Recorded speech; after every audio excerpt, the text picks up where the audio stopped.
Buenas tardes. Tienen ustedes una temporada final muy condensada. Lo siento, pero en fin, había que condensar las conferencias en estos últimos días. Hoy vamos a hablar, como saben ustedes, de Unamuno. Un español en carne viva, lo he dicho, porque me parece que es quizá lo más fiel que se puede decir respecto de la actitud de Unamuno respecto a España, claro. No voy a hablar más que de las múltiples dimensiones de la obra de Unamuno, lo que tiene que ver directamente con España.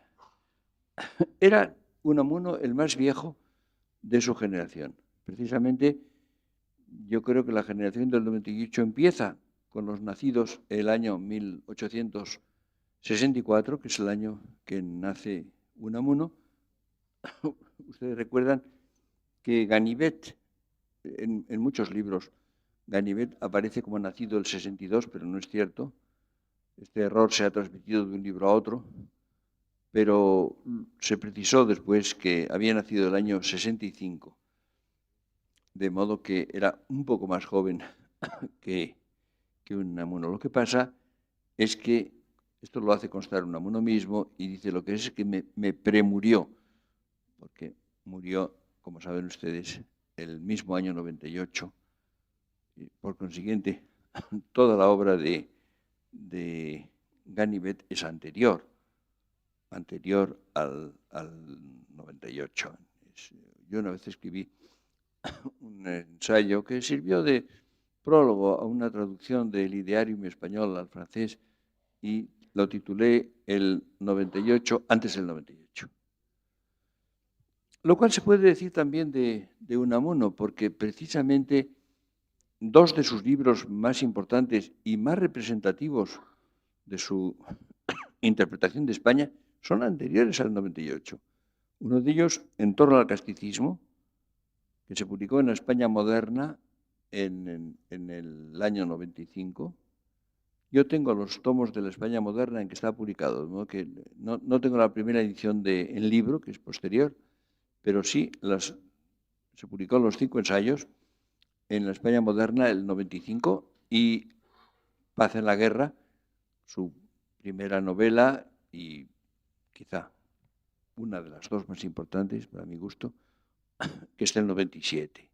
Bueno, como ven ustedes, antes del 98, Unamuno tenía muy formada su personalidad y precisamente había tomado posición de un modo teórico, en un caso, en forma novelesca en la otra, respecto de España.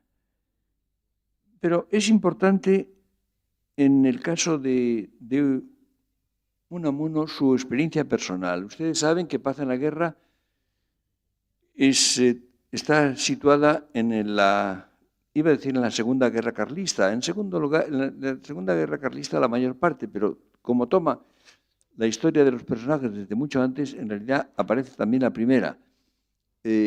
La Primera Guerra Carlista, como ustedes recuerdan, empezó el año 1833, recién muerto Fernando VII, y terminó el año 39 con el abrazo de Vergara, o la traición de Vergara, como decían los carlistas irreductibles. Pero después se produce la Segunda Guerra Carlista, que empieza precisamente después de la caída de Isabel II, en los años siguientes, sobre todo el año 72, 73, durante la Primera República. El 74 es el sitio de Bilbao, el segundo sitio de Bilbao. El primero fue el de Zumalacárregui, pero el segundo fue el del año 74 y Unamuno, que tenía 10 años, estaba en Bilbao, de modo que fue testigo infantil, pero ya con bastante edad para enterarse del segundo sitio de Bilbao.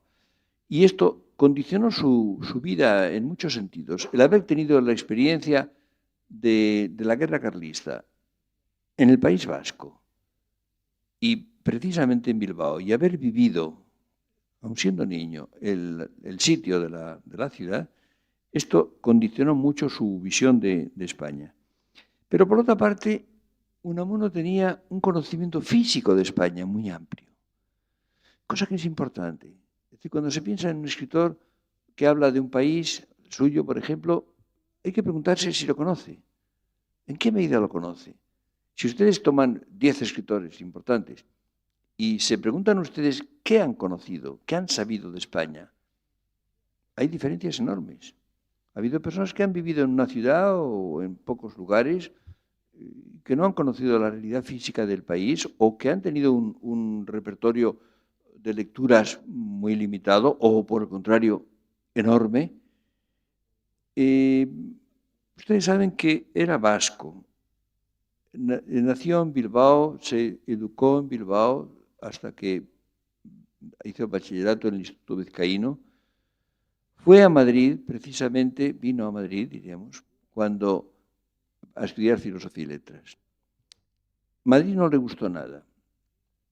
No le gustó nada. Estaba en una pensión de unos vascos, cerca de la red de San Luis, y tiene una visión bastante negativa de Madrid. No le gustaba, no se sentía a gusto, le tiene antipatía a la ciudad y a su tamaño. Y en cambio es curioso cómo ya cuando se aproximaba a la vejez, y digo se aproximaba porque no llegó a ser viejo, porque en realidad murió de 72 años, ya unos años antes, cuando empezó a venir a Madrid, porque fue diputado de las Cortes Constituyentes de la República, porque además fue miembro del Consejo de Educación, y venía a Madrid bastante entonces. Entonces tiene una visión mucho más cálida, mucho más cordial de Madrid, que aparece sobre todo en un libro que tiene un título muy interesante, que es Paisajes del Alma. Es un libro en el cual Unamuno escribió mucho sobre el paisaje español. Piensen ustedes, por ejemplo, en Andanzas y Visiones Españolas y otros libros. Él recorrió España, no viajó mucho por el extranjero, porque no consideró como el extranjero a Portugal. A Portugal iba mucho. Portugal iba mucho por razones, por una parte vivía en Salamanca, que está muy cerca, pero además parece que tenía un pase de los ferrocarriles y no le costaba ir a Portugal. Lo cual es un detalle, como nunca anduvo muy bien de dinero. Y además era avaro. Unamuno era avaro, él lo reconoce naturalmente. Tenía 8 hijos y claro, el sueldo de catedrático era muy pequeño. Él escribía libros que daban muy poco dinero, muy poco dinero. No olviden ustedes que es fundamental. Piensen que, por ejemplo, Paz en la Guerra se publicó el año 1897, seguramente se tirarían 1000 ejemplares. Y la segunda edición es de 1923. Conviene que yo he comprado, por ejemplo, en Salamanca, he comprado algunos pequeños libros que publicó Unamuno a comienzos del siglo. Los he comprado del año 50 y tantos o 60, tirada que ponía 1000 ejemplares, quedaban ejemplares en alguna librería de Salamanca. Escribía artículos, muchos artículos, y eso le daba algún dinero más. Los artículos tenían la ventaja de que se pagaban y se pagaban pronto, porque los libros, imaginen ustedes, todavía ahora. Pero entonces, y él gracias a eso, pues podía vivir, pero vivía modestamente y además tenía siempre la preocupación. Ustedes saben que él hizo oposiciones a cátedras muchas veces, varias veces, sin éxito, a cátedras de filosofía, a cátedras de psicología, lógica y ética. Quiso ser incluso profesor de lengua vasca y no lo consiguió tampoco. Y parece ser que le dieron la cátedra a un hombre mayor y de mucho menos valor. El presidente del tribunal le dijo, para justificarse, bueno, es que tiene 8 hijos. Y Unamuno contestó, y yo quiero tenerlos. Y los tuvo después, ¿no? Pero quería casarse y tener 8 hijos, que precisamente es el número que tuvo. De modo que era, en cierto modo, avaro, lo reconoce públicamente. Vivía, como saben ustedes, en Salamanca, ganó por fin una cátedra de griego en Salamanca. El tribunal lo presidía don Juan Valera. Don Juan Valera presidió el tribunal que le dio la cátedra a Menéndez Pelayo y después a Unamuno, lo cual no deja de tener interés. Y se arraigó en Salamanca, se castellanizó profundamente.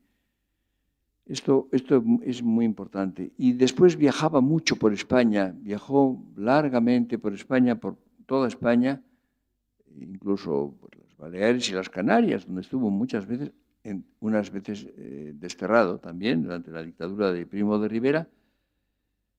Y lo interesante es que a ese conocimiento físico de España, tan arraigado, tan profundo, le añadía algo que es muy importante, que es la personalización.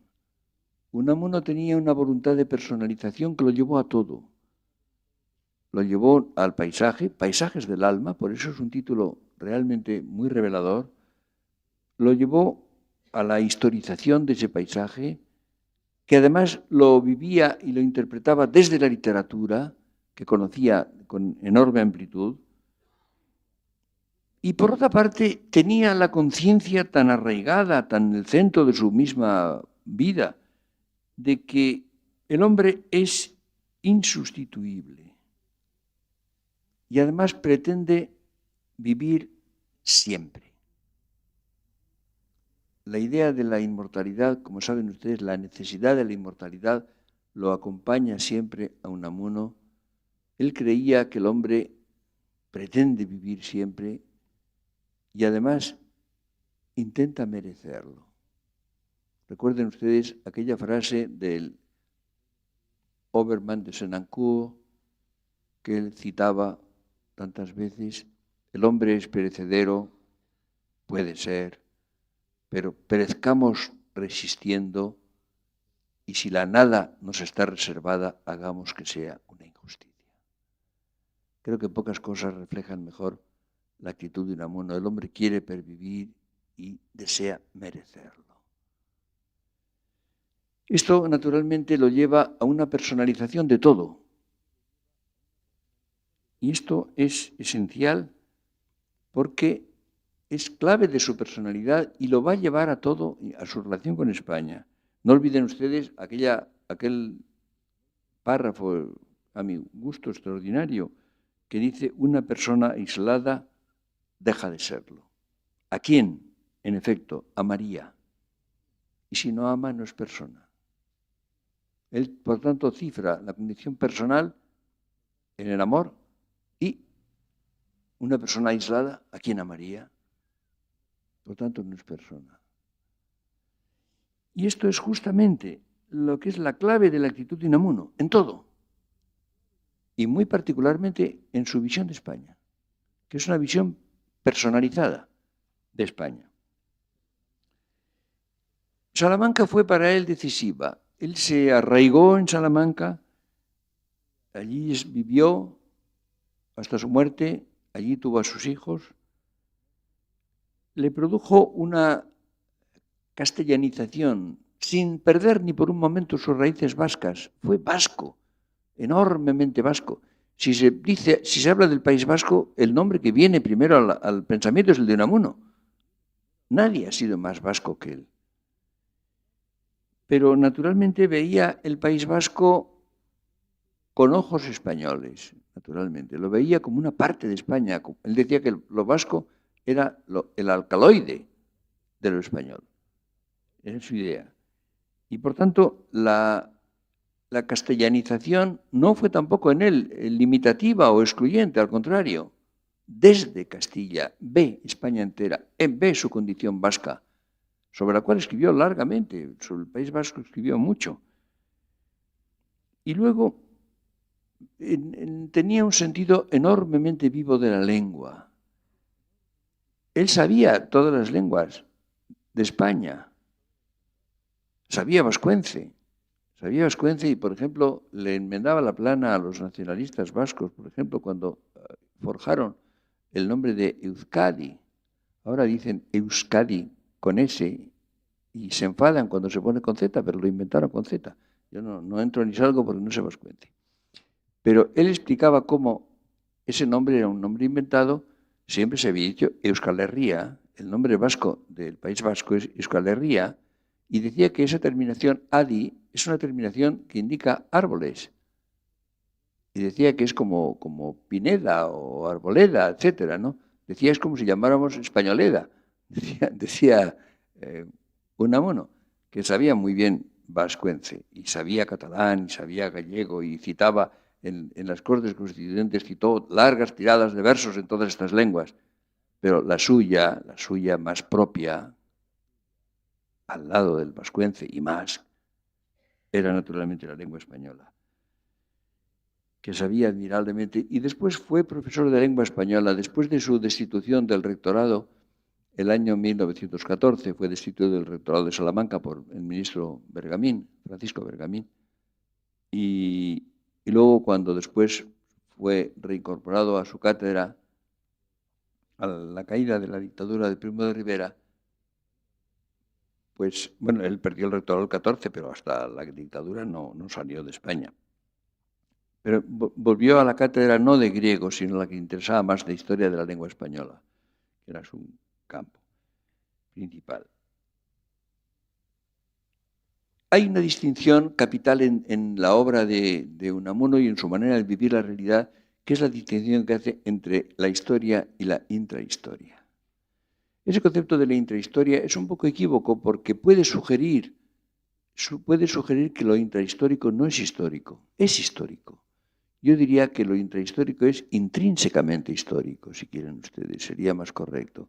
Pero él distingue entre un grupo de soldados de caballería que entran a un pueblo armando mucho ruido y la gente que está allí en el pueblo y que silenciosamente sigue haciendo lo que había hecho siempre, que es labrar el campo, guisar la comida, cuidar de los niños. Y eso es la intrahistoria. Y la historia marcha y sigue gracias no a lo que llamaba los bullangueros de la historia, sino los callados, los silenciosos, que hacen todos los días lo de siempre y que hacen que el mundo siga marchando. Y esto lo comparaba al mar. Cuando hace viento, sopla un viento fuerte, hay olas que se agitan y a veces son muy aparatosas. Sí, pero por debajo el agua está quieta, el agua está tranquila, no se mueve, no cambia. Eso es la intrahistoria, que es en el fondo mucho más importante que la historia. Lo que pasa es que la intrahistoria es histórica. Justamente es el sustrato histórico de la historia superficial, de la historia aparente. Y esto es lo que le parece capital. No olviden ustedes, les decía a ustedes, que la visión de España en Unamuno, que es muy amplia, estaba completada por una visión muy universal, porque Unamuno, que viajar no viajó demasiado, viajó relativamente poco, pero tenía un horizonte de lecturas amplísimo.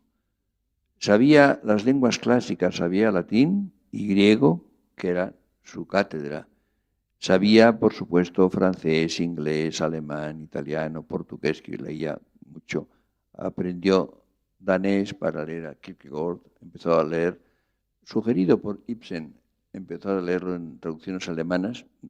Kierkegaard era prácticamente desconocido en toda Europa, muy poco en Alemania y fuera de Alemania nada. Y él lo conoció en la biblioteca de Unamuno, se encuentran las obras completas de Kierkegaard en danés y llenas de rayas y de anotaciones marginales, porque se sentía hermano de Kierkegaard, un hermano en Copenhague romántico. Quiero decir con esto que tenía una visión muy amplia, que no era nada provinciano. Y precisamente yo creo que el vivir en Salamanca, no en Madrid, le dio una visión muy amplia de España. No se podía atener a Madrid. Los que vivimos en Madrid pues vemos el mundo un poco desde Madrid. Pero esto no podía ocurrirle a Unamuno. Tuvo una consecuencia que además escribió innumerables cartas, porque todas las gentes que le interesaban y con las cuales tenía relación estaban fuera de la ciudad en que vivía, prácticamente todas. Y entonces escribía muchas cartas, muchísimas cartas. Y esto, claro, le dio una visión también.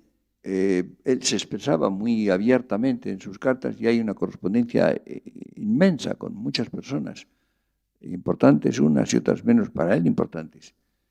Y es interesante, y hay algo muy curioso. Yo he observado, y hace unos años caí en la cuenta de que a quien no conoció, por lo visto, Unamuno, fue a Heidegger. Nunca habla de él. Y publicó Sein und Zeit el año 27. Él no muere hasta fin del 36, es decir, hubo mucho tiempo. Y yo he caído en la cuenta de que la razón por la cual no conoció probablemente, no conoció a Heidegger y no habla de él nunca, es que cuando apareció la obra de Heidegger, él estaba en Francia. Es curioso. Si hubiera estado en Salamanca, se hubiera enterado de que se había publicado Sein und Zeit, como se enteró desde Madrid Ortega, que escribió un ensayo sobre el libro este en febrero del 28. Y en cambio, como estaba en Francia nadie sabía nada de Heidegger, pues no se enteró. Ya se pasó el tiempo, luego se ocupó de cosas de política más. Y probablemente la razón por la cual, vamos, es una conjetura, pero yo creo que la razón por la cual no aparece el nombre de Heidegger en la obra de Unamuno es que estaba en Francia. Esto es muy importante. Ustedes saben también que tuvo una correspondencia que se publicó en El Defensor de Granada con Ganivet, una correspondencia que se titula El porvenir de España. Ellos fueron compañeros de oposiciones a cátedras de griego. Digo compañeros y no rivales, porque entonces se hacía oposición a una cátedra. Es decir, después se han hecho oposiciones si hay varias cátedras de una disciplina, el que tiene el número 1 elige, y el que tiene el número 2 elige en segundo lugar, etc. Bueno, ahora no sé si pasa esto, que ahora pasan cosas muy raras, pero en fin, normalmente pasaba eso. Pero entonces no, entonces se hacía oposiciones a una cátedra o a otra. Y Unamuno hacía oposiciones a la cátedra de Salamanca, que ganó. Y Ganivet a la cátedra de Granada, que no ganó. Pero se reunían y hablaban, y hablaban, y hablaban, y dibujaban. Estaba hablando de unos dibujos de ranas y ratones, para una posible ilustración para la Batrachomiomaquia de Homero, y hablaban de muchas cosas, y luego después cambiaron una correspondencia que se publicó en El Defensor de Granada, que es muy interesante. Es muy interesante y es curioso porque refleja dos posiciones que después, muchos años después, han aparecido parecidas, semejantes, no exactamente, por supuesto, en Sánchez de Albornoz y Américo Castro. Sánchez de Albornoz representaba una posición más parecida a la de Unamuno, Américo Castro más parecida a la de Ganivet. Ninguna de las dos posiciones es muy aceptable cuando a fines del siglo XIX lo sostuvieron Unamuno y Ganivet, es más aceptable, luego ya era menos aceptable ninguna de las dos posiciones, pero es muy interesante y si ustedes leen este pequeño libro, El porvenir de España, verán ustedes cómo hay una especie de anticipación de esas dos posiciones tan polémicas, sostenidas en los años 50 y tantos, hasta la muerte de los dos, por estos dos grandes intelectuales españoles. La discusión entre Unamuno y Ganivet fue mucho más cordial, por supuesto, y bastante más razonable. Pero hay un punto en el cual es esencial la actitud de Unamuno y su variación, y es la europeización. Ustedes saben que en los últimos años del siglo XIX, y muy especialmente después del 98, se produce una actitud entre los intelectuales españoles en el sentido de que España ha quedado rezagada, que está separada de Europa, que no tiene ciertas condiciones que en Europa se cumplen y que es menester una europeización. Ustedes saben que es la tesis, por ejemplo, de Joaquín Costa, que es más antiguo, pero en su libro Reconstitución y Europeización de España aparece expresamente. Aparece en Unamuno. Unamuno es un decidido europeísta. Dice precisamente que solamente españoles europeizados serán capaces de interpretar y de llevar adelante a España.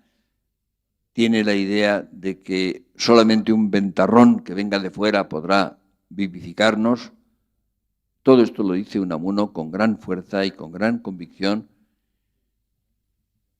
hasta que la mayor parte de los españoles se convencen de ello. Y entonces esto ya no le gusta, porque Unamuno tenía que ser discrepante. Y entonces empieza a criticar a los europeístas. Empieza a decir que, bueno, que esto de europeo moderno, ¿y por qué no africano antiguo? Y entonces saca a relucir a San Agustín, que realmente era africano, había nacido en África, pero era una África romanizada, cristianizada, de africano en el sentido en que podía tener la palabra sentido. Hacia 1900 tenía muy poco San Agustín, pero en fin. Y entonces empieza a discrepar porque él tenía que ser siempre distinto de lo que se decía. Hay un libro de Unamuno de ensayos que se titula Contra esto y aquello. Bueno, si ustedes leen el libro, que la gente no lee más que el título, no hay tanto, no es tan contra esto y aquello, no es tan contra, ni mucho menos, porque era bastante razonable, no siempre. Unamuno tenía una tentación de energumenismo, pero no era un energúmeno, conste. Lo que pasa es que la tentación nos tienta a no ser lo que somos. En eso consiste la tentación. Pero claro, para que la tentación sea eficaz, nos tiene que tentar a algo cercano a lo que somos. ¿Comprenden ustedes? Yo verdaderamente tentaciones de ser cocodrilo, pues no tengo. ¿Por qué? Pues porque estoy muy lejos del cocodrilo, ¿no? Yo tendré tentaciones de ser algo parecido a lo que soy, pero que no lo soy. Eso es una tentación. Es decir, la tentación es una tentación a la inautenticidad, pero próxima, para que sea eficaz. Pues bien, Unamuno tenía una cierta tentación de energumenismo, pero no era un energúmeno. Y cuando alguna ocasión lo era, solía recuperarse. Por ejemplo, yo recuerdo, hay una larga dedicatoria de un libro suyo que está en la biblioteca de Ortega, se lo dedicó a Ortega, y terminaba diciendo, al final, y muera Zorrilla. Bueno, pero luego después, unos años después, escribió un artículo sobre Zorrilla lleno de emoción y lleno de estimación por Zorrilla, como ven ustedes. Y esto le ocurrió muchas veces, muchas ocasiones. Pues bien, él tomó esa posición antieuropea del africano antiguo, que naturalmente no podía hacer más que un archieuropeo, nutrido de la cultura europea que conocía como casi nadie en toda Europa. No estoy hablando de España en este momento, porque el dominio que tenía de la cultura europea, precisamente con Unamuno nace un tipo de intelectual español que es el menos provinciano de Europa. En parte por pobreza. Ustedes piensen, por ejemplo, que la tentación de un francés, de un alemán o de un inglés ha sido atenerse a lo de su país o a su lengua. Y así les ha ido, claro, porque se han quedado un poco provincianos todos ellos. Pero un español no podía por pobreza. Es decir, la cultura española era suficientemente incompleta para que eso no pudiera ser. Un intelectual español no podía vivir de libros españoles. Un francés, un inglés o un alemán tampoco podían vivir de libros de su lengua solo, pero vivían en general. Y claro, esta actitud la tenía Unamuno. Unamuno tenía un horizonte de lecturas. Yo no sé si alguien en Europa en su momento habría tenido un horizonte de lecturas de la amplitud que tenía Unamuno. Probablemente nadie. Y desde esa actitud archieuropea juega un poco al africano. Ortega en un artículo polémico lo llamó moravito, ese moravito, que en Salamanca hace africanismo. Pero lo hacía naturalmente con apasionamiento, con esa tentación de que les hablaba, con rectificaciones posteriores, con recaídas de vez en cuando. No olviden ustedes que Unamuno era literalmente extremoso. Y esa condición de extremoso lo acompañó siempre, con lo que tiene de valioso y con lo que tiene de peligroso. En definitiva, yo creo que lo que tiene es una desesperación frente a la imperfección de lo amado. Esto es curioso. Él tiene pasión por España, verdadera pasión. Y lo saca de quicio el que las cosas españolas no estén bien. Le parece intolerable, no lo puede soportar. Ustedes recuerdan su famosa frase, me duele España. No es una frase retórica, era una expresión de la verdad. Tiene entonces frecuentemente una visión injusta, pesimista, sumamente negativa. Por ejemplo, tiene un ensayo interesante, pero no enteramente verdadero, que se titula sobre el marasmo actual de España. España en los años finales del siglo XIX osciló entre el espasmo y el marasmo. Después de los espasmos de las guerras carlistas, de las perturbaciones de la República del 73, del cantonalismo, de todas estas cosas, trataba de evitar eso todo lo posible. España llegó a creer que era un país explosivo y entonces trataba de manejarse a sí misma como se manejan los explosivos, cuando no se está loco, ¿no? Con mucho cuidado. Aunque sea a costa del marasmo, de no tocar las cosas. El pecado de la restauración fue no atreverse a plantear los problemas reales, con lo cual lo que hizo fue aplazarlos. Y vino la otra explosión, la de 1936. Si los problemas se hubieran planteado a fondo antes, es posible que se hubiera evitado la gran explosión destructora de la guerra civil. Pero en definitiva, Unamuno no podía soportar esas imperfecciones de España. Hay, por ejemplo, un artículo suyo en que hace una especie de balance, es de 1906. Le parece desolador el panorama cultural, intelectual, literario de España. Hace muchos años ya me tomé la molestia de ver qué pasaba en España el año 6 y los años anteriores y encontré una lista impresionante de libros de los que nos parecen maravillosos, de los libros de que nos orgullecemos. Y entonces piensa uno, ¿qué pasa? ¿Es que esto no era verdad o es que estaba loco Unamuno o qué le pasaba? Le pasaba que todo aquello existía, pero no acababa de existir. Estos libros no tenían existencia social. Estos autores que nos parecen maravillosos no eran estimados suficientemente, a veces ni poco ni mucho. Es decir, no tenían realidad social. Y esto es lo importante. Y esto se puede aplicar a muchas épocas, por ejemplo a la nuestra. Si ustedes comparan lo que parece con lo que es, si ustedes comparan las cosas de que se habla con las que existen, aunque no se hable de ellas, encontrarán ustedes que estas últimas son mucho mejores y más valiosas. Y por tanto, hay motivos de tener confianza y cierto optimismo. Si uno no se deja llevar por las apariencias, si uno no se fía de lo que se dice o de lo que se presenta, de lo que se exhibe. De modo que tenía razón y no la tenía. No la tenía porque no hace caso de cosas que se estaban haciendo en España y que eran admirables. Tenía razón en el sentido de que tenían muy poca realidad social, que no tenían eso que se llama, con una palabra orteguiana, vigencia. Cuando dice está todo moribundo, no estaba moribundo. Se exalta, por ejemplo, contra la monarquía y contra la dictadura. Hay un punto que me parece importante el hacer constar.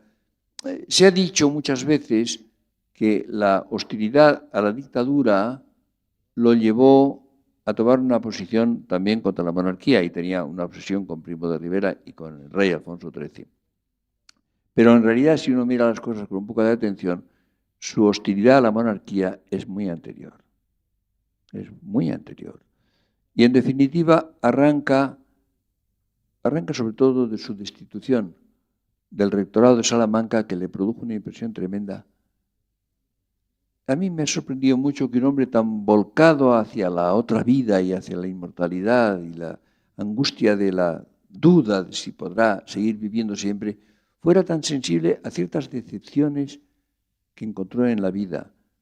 La de no ser catedrático en varias oposiciones, la de no recibir el premio de la Academia Española por su estudio sobre el poema del Cid, el ser destituido del rectorado de Salamanca. Uno piensa que un hombre que estaba viviendo, no sé, como con medio cuerpo fuera de este mundo, que es la impresión que da Unamuno, debía decir, ¿y a mí qué me importa todo eso? ¿Qué me importa una cátedra? ¿Qué me importa un premio? ¿Qué me importa un rectorado? Pues le importaba. Le importaba porque el mundo es complejo y el hombre es complejo. Y le importaba, y le importó muchísimo. Y condicionó su vida. Y es uno de los aspectos intrigantes de la obra y de la vida y de la personalidad de Unamuno. Ahora, se les fue la mano a casi todos ellos. A Unamuno, por supuesto. Unamuno tuvo una obsesión contra la dictadura y contra Alfonso XIII, que había motivos para ello. Claro que los había. Ahora, ¿eran suficientes? Hay un concepto que usan los filósofos, pero lo usan en otro sentido que yo, de la razón suficiente. Porque hay razones para casi todo, pero hay que preguntarse, ¿son suficientes? Hay una frase que los españoles, y otros que no son españoles, pero los españoles decimos, esto no puede estar peor. Eso yo no lo digo nunca, porque todo esto puede estar incomparablemente peor. Y hay que guardarse de que esté peor.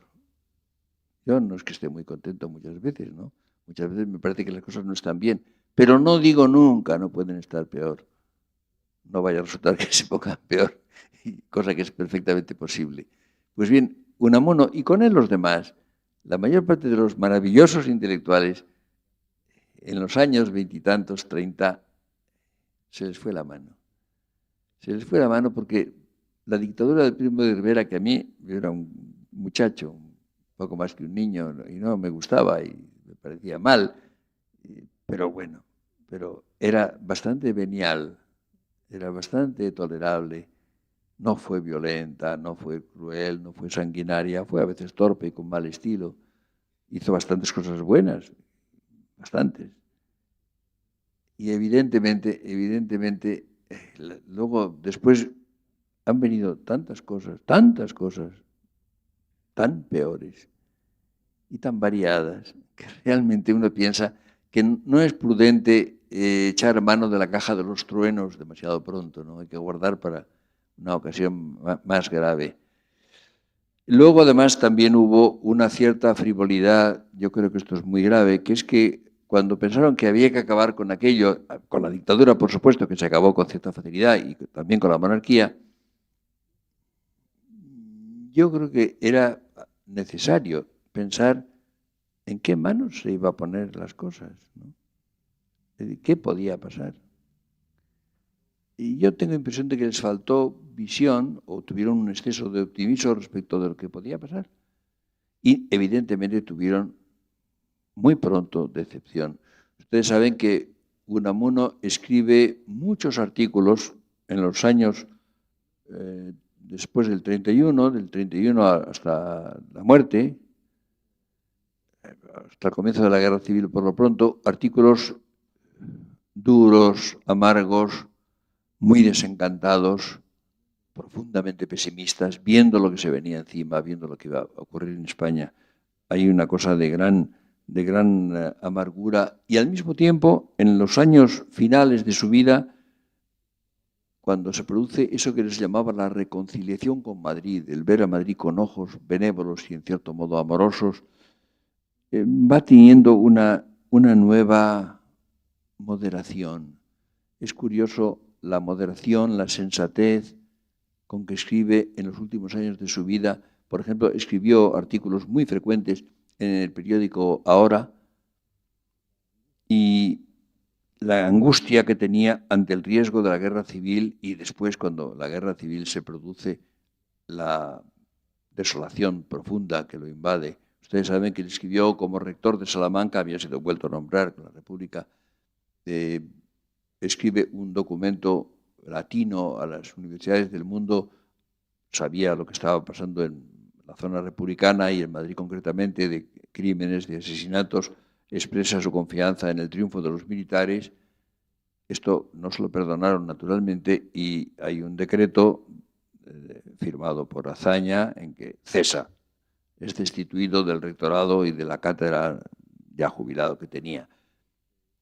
Pero después, como saben ustedes, en aquella famosa sesión de la apertura de curso en Salamanca, entonces se enfrenta con Millán Estray, convencido de que en aquella zona donde estaban ocurriendo cosas sumamente parecidas a las cosas que estaban ocurriendo en la zona republicana, y entonces acaba muy mal, como saben ustedes, y queda virtualmente confinado en su casa. Cuando fue por la tarde al casino nadie lo saludó, le hicieron el vacío, dejaron solo, etcétera, y fue destituido inmediatamente con otro decreto firmado por Franco. De modo que fue destituido por un decreto firmado por Azaña y otro decreto firmado por Franco, lo cual me parece que está en el orden de las cosas, parecía normal. Esto es lo que significa un poco la actitud que tiene Unamuno. Pero hay que subrayar un factor que a mí me parece importante, que es el valor de Unamuno. Unamuno era un hombre valiente. Y lo fue siempre. Lo fue siempre. Y yo creo que esto es muy importante. He dicho algunas veces, y ustedes me lo habrán oído decir, que el hecho de que en nuestra lengua la palabra valor tenga un sentido primario y más fuerte, que no es el sentido de lo valioso, sino de lo valiente, la valentía, no lo valioso, está bien y está justificado, porque sin un poco de valor, todos los valores se hunden. De modo que a última hora, un cierto valor, que no hace falta ser el circampeador, ¿verdad? Pero, en fin, es el sustento de todos los valores. Y él tuvo un enorme valor. Tenía atención a todo, incluso, y este quizá era su error, a lo no importante. La atención del hombre es limitada.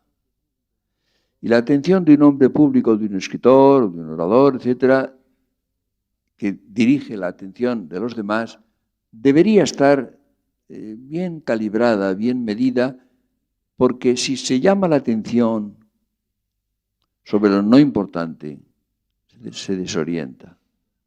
Y la capacidad de atención de cada uno debe estar bien administrada, debe concentrarse sobre lo importante. Unamuno tenía la propensión de atender a todo. No solamente en asuntos públicos, en asuntos políticos, por ejemplo, sino intelectualmente. En definitiva, Ortega, que tuvo enorme entusiasmo por Unamuno y con quien se escribía cuando estaba en Alemania con mucho entusiasmo, Unamuno tenía 19 años más que Ortega, es decir, que era un escritor hecho y derecho cuando Ortega era un muchacho. Al final tuvieron dificultades y era precisamente porque Ortega objetaba a Unamuno en nombre de Unamuno, porque le parecía que se empleaba en minucias, sin interés, en lugar de hacer la obra importante, capital, que debía haber hecho y que solamente Unamuno podía haber hecho.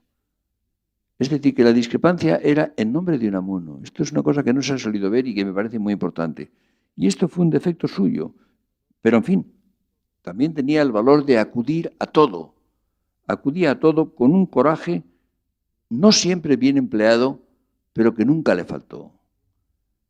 Y cuando ustedes ven en otras figuras valiosas y estimables, cómo ha habido tantos casos de echarse atrás, de callarse cuando hay que hablar, o de hablar y decir lo que no era necesario decir. Entonces se aprecia esa actitud de Unamuno un poco hirsuta, un poco celtibérica, si ustedes quieren, a última hora, conforta.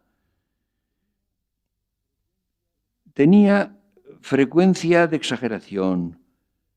Tenía, y este es un defecto muy importante si quieren ustedes, él tenía una ceguera para lo social. Él, por ejemplo, aborrecía a la sociología. La sociología le parecía un horror. Él lo personalizaba todo. Por esto, en definitiva, nunca tuvo mucho sentido político, porque la política, que está bien que sea personal, la política es personal en el sentido de que es política de personas y para personas. Sí, pero se refiere a la vida colectiva. La política tiene una dimensión personal y una dimensión no estrictamente personal, sino colectiva. Para eso nunca tuvo visión Unamuno. Y esta fue la deficiencia radical de su actitud política e incluso de sus ideas políticas. No tuvo mucho sentido político. Lo que tuvo fue, y esto sí, claro, tuvo un liberalismo permanente, que fue el hilo conductor al que siempre fue fiel, justamente por su carácter personal y personalista. Ustedes saben que cuando murió Unamuno, murió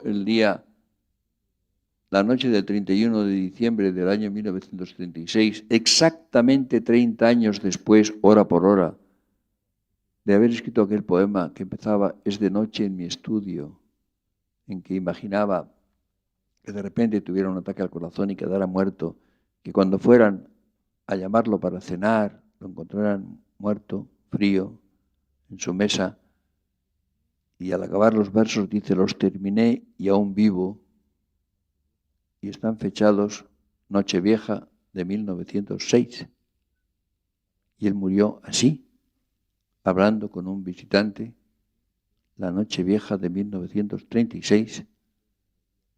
El visitante creyó que se había quedado dormido porque dejó de hablar en un momento, hasta que notó un olor extraño, un olor a quemado, y es que había estirado una pierna y había metido el pie calzado con una zapatilla en el brasero.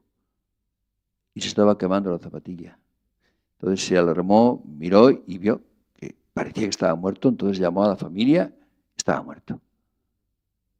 Y este visitante, por cierto, muy nervioso, muy inquieto por lo que acababa de ocurrir, se fue al hotel en que estaba de paso en Salamanca, y sacó un libro, lo abrió por este poema que no había leído nunca. Ustedes imaginen la impresión que le hizo leer este poema escrito 30 años justos antes, en que anticipaba, imaginaba su muerte tal como acababa de ocurrir ante sus ojos.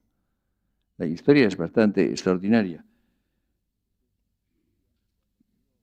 Pues decía que cuando murió en esta noche final del año 36, Ortega, que estaba en París, escribió en La Nación de Buenos Aires un artículo extraordinario que está en las obras de Ortega, y me acuerdo que decía: "La voz de Unamuno sonaba sin parar en España desde hace un cuarto de siglo. Temo que ahora, al cesar, España entre en una era de atroz silencio". En cierto modo fue así, no tan completo, no tanto silencio como temía Ortega al comenzar el año 37, pero sí, la voz de Unamuno se cayó y verdaderamente, no sé, sí, se la echó de menos muy profundamente. Yo escribí a los 2 años justos bueno, un poco antes de cumplir los 2 años, escribí un artículo sobre la muerte de Unamuno que publiqué en plena guerra, año 38, y escribí un ensayo largo que terminé precisamente, fue otra casualidad, lo terminé el 31 de diciembre del 38. Y lo mandé a la revista Hora de España, que entonces se publicaba en Barcelona, pero no llegó a publicarse, porque las tropas de Franco ocuparon Barcelona y ocuparon mi artículo también. No, yo no se supo de él más. Yo tenía una copia y ese artículo me sirvió de germen al libro Miguel de Unamuno, que publiqué después. El libro lo terminé de escribir el año 42. Me costó un año encontrar un editor, que publicar un libro contra Unamuno era fácil entonces, pero un libro sobre Unamuno no era nada fácil. Y al final se publicó en el año 43. Muchos de ustedes lo conocen, este libro. Había en la obra de Unamuno una presencia de España de una extraordinaria amplitud, desde el paisaje hasta la historia, las raíces, los proyectos, todo el pasado y todo el posible porvenir de España. Era polémico, fue polémico siempre, pero hay que añadir algo más. Era una polémica que abrazaba también aquello a que se oponía. Esto es importante. La polémica de Unamuno, la hostilidad de Unamuno no era excluyente, ni era negadora. En los momentos de más pasión contra el rey Alfonso XIII y contra Primo de Rivera, dice que los quiere en el fondo, discute con ellos, se apasiona contra ellos. En el fondo siente una especie de amor indignado y furioso contra ellos. Es decir, no era excluyente, no era negativo. Es importante retener esa dimensión de la obra de Unamuno, sin la cual no se lo entiende. Yo diría que llevó a la visión nacional y hasta las luchas políticas lo que él llamaba su visión agónica. Ustedes saben que él publicó un libro que es una versión más breve, más sencilla del famoso libro del sentimiento trágico de la vida, que se titula La agonía del cristianismo. Este libro se publicó en francés primero, se publicó traducido por Cassou, por Jean Cassou, en francés. Luego se publicó en español, en su original español. Y naturalmente la palabra agonía, la agonía se entendía como algo precursor de la muerte, inmediatamente tirar la muerte. Y mucha gente creyó que eso quería decir que el cristianismo estaba a punto de morir. Naturalmente no era eso, ¿no? Él empleaba la palabra agonía en su sentido griego, que es lucha. La agonía es la lucha. Naturalmente el que agoniza lucha con la muerte. Pero tiene un sentido, se dice protagonista y deuteragonista y antagonista. Es el que lucha en primer lugar, el que lucha en segundo lugar, el que lucha contra. En este sentido empleaba la palabra agonía. Pues bien, este sentido agónico, ese sentido de lucha apasionada, lo lleva a todo. Y lo lleva muy fundamentalmente a su relación con España, a su interpretación de España, a su vida y a su participación en los asuntos españoles. En la obra de Unamuno hay, lo dije hace mucho tiempo, más calor que luz. Él dijo una vez, soy español, español de nacimiento, de educación, de cuerpo, de espíritu, de lengua y hasta de profesión y oficio. Y lo era, y era verdad. Era verdad. Yo tuve una experiencia de Unamuno muy limitada. Bueno, limitada. Lo leía desde que tenía 14 o 15 años. Pero, y me acuerdo que escribí cuando murió Ortega, escribí un artículo titulado Ortega, Historia de una amistad, en que evocaba yo el momento en que conocía a Ortega y lo que era mi mundo de muchacho, muy joven, y hablaba de mis lecturas y hablaba de La vida de Don Quijote y Sancho, el libro que me enseñó más de amor a los 17 años. Y me extrañó que a nadie le extrañara esto que yo decía, ¿no? Que un libro de Unamuno, y este libro además, me enseñara de amor. Me enseñó mucho de amor, realmente, porque creo que tiene mucho sentido. Esto, por supuesto. Y él tenía esa condición de español que la llevaba por todas partes. Les decía a ustedes que yo lo traté 15 días. Cuando él tenía 70 años y yo 20, en la Universidad Internacional de Verano en Santander, en la Magdalena, por ahí circuló una foto en que estoy con él, con mis 20 años, sentado en unas rocas de la Magdalena, y pasó 15 días, no dio conferencias, lo que hizo fue leer, acababa de escribir un drama, El hermano Juan, o El mundo es teatro, y hizo unas lecturas de esta obra que oímos, y hablaba con nosotros, con los profesores y con los estudiantes, hablábamos largamente, y escribió algunos artículos y algunos poemas, entre ellos algunos en que evocaba a la reina Victoria, Magdalena. Y me acuerdo que algunos amigos reunimos, no teníamos nadie dinero, pero en fin, pero entonces las cosas eran baratas, reunimos unos duros y hicimos una edición que conservo y que es muy bonita, de los poemas y artículos que escribió en aquellos 15 días que pasó con nosotros. Se llamaba Cuaderno de la Magdalena. Y lo conservo, lo tengo. ¿No? Que ha sido mi única relación directa, personal, con Unamuno. Duró 15 días, pero fue para mí muy interesante. Piensen ustedes que él vio, en cierto modo, su obra está centrada en la visión de Castilla. Esto lo tuvo en común con todos los del 98. Toda la generación del 98 recrea Castilla, no eran castellanos, ninguno de ellos. Pero ven España desde Castilla, desde una Castilla a la cual han llegado desde la periferia, encuentran que en cierto modo es la explicación de España, que en cierto modo España, que no se reduce por supuesto a Castilla, no se puede entender más que desde Castilla. Y una de las deficiencias de nuestra vida actual es que esto se evita cuidadosamente, con la consecuencia de que no se entiende, de que no se entienden precisamente las demás regiones, porque no se las entiende desde Castilla, que en cierto sentido da la pauta para comprenderlas. Le importó enormemente la obra de Cervantes, la recreación del Quijote, la vida de Don Quijote y Sancho. Es un libro muy conmovedor, es un libro que escribió cambiando el título. Ahí el manuscrito que está en su biblioteca tiene como título originario La vida de Don Quijote y de Sancho, y después quitó el artículo la. Quedó vida de Don Quijote y de Sancho, y luego tachó el D, el segundo D, que es un acierto, y quedó vida de Don Quijote y Sancho, porque la vida es la vida de Don Quijote y Sancho, no es la vida de Don Quijote y la vida de Sancho, es la vida de Don Quijote y Sancho, por lo cual acertó profundamente. Y al llegar a la madurez, repito, bueno, o a la vejez, porque Unamuno fue viejo bastante pronto, era un viejo fuerte, robusto, lleno de vigor, pero viejo.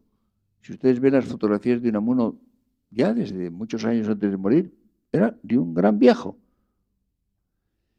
Pues bien, cuando llegó a su vejez, el sosiego empezaba a invadirlo, como una especie de marea alta. Y yo pienso muchas veces en el Unamuno que hubiera podido ser, si hubiera vivido un poco más. No vivió más que 72 años y era tan fuerte. Podría haber vivido unos cuantos años más. Si hubiera vivido un poco más, si se hubiera ocupado un poco menos de política, si hubiera escrito menos versos, si hubiera escrito una novela en que hubiera reunido lo que tenía Paz en la Guerra y lo que tenía San Manuel Bueno Mártir, si hubiera seguido meditando desde el desencanto siempre ilusionado que tenía.